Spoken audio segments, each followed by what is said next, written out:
Hey, what's up, YouTube gun people?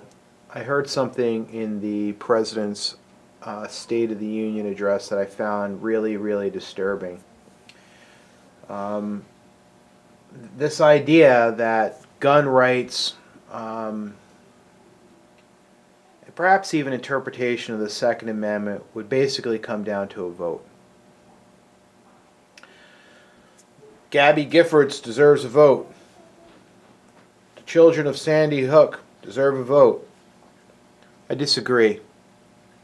I think that's a real corruption of the American system and a hijacking of democracy.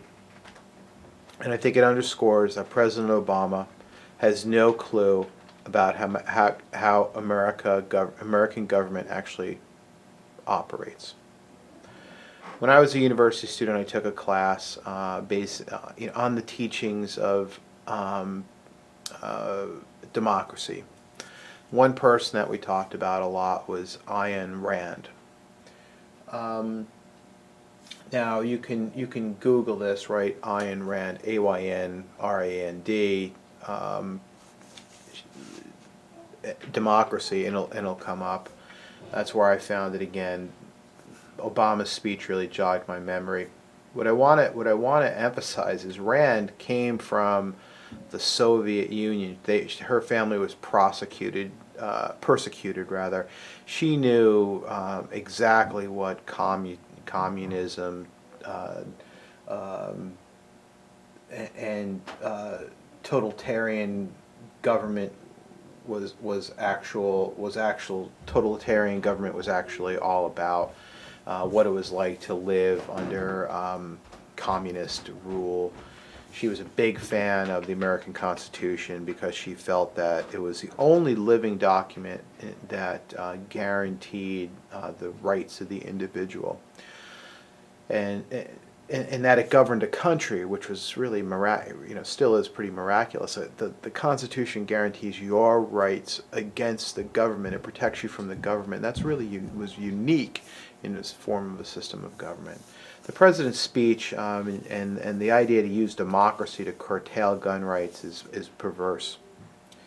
Rand summarizes it better than I can, so I have a computer set up over here. It's not on the screen, but I'll just read from it. These are basically excerpts of her writings on democracy. So let's go through it.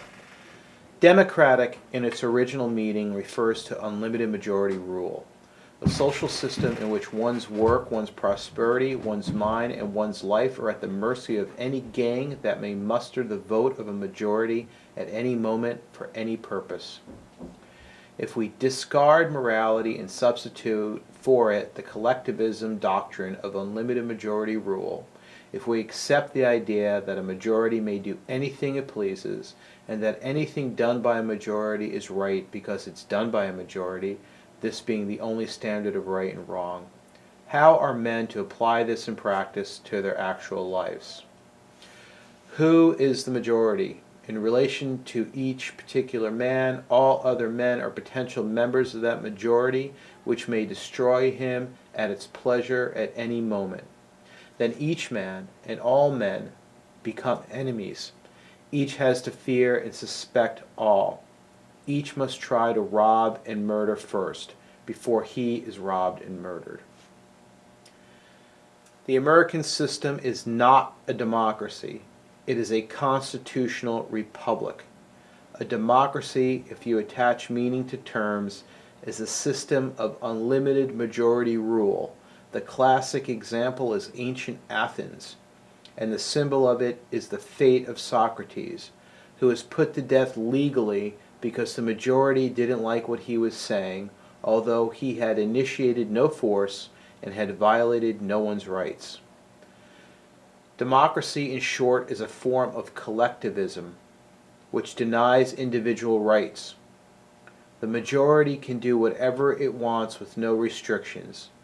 In principle, the democratic government is all-powerful. Democracy is a totalitarian manifestation. It is not a form of freedom. The American system is a constitutionally limited republic, restricted to the protection of individual rights. In such a system, majority rule is applicable only to lesser details, such as the selection of certain personnel. But the majority has no say over the basic principles governing the government. It has no power to ask or gain the infringement of individual rights.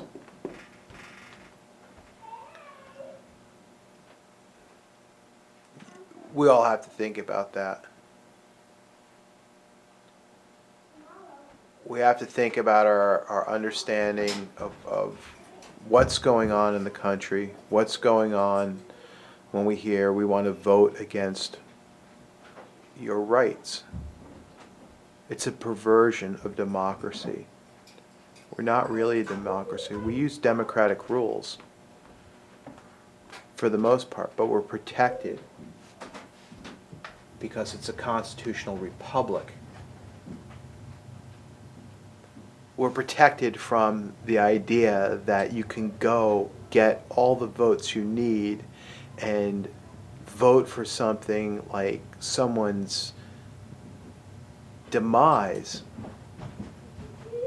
for no apparent reason. You cannot use the democratic process to take away the rights of individuals. There's only one document on the planet that guarantees that. It's the U.S. Constitution.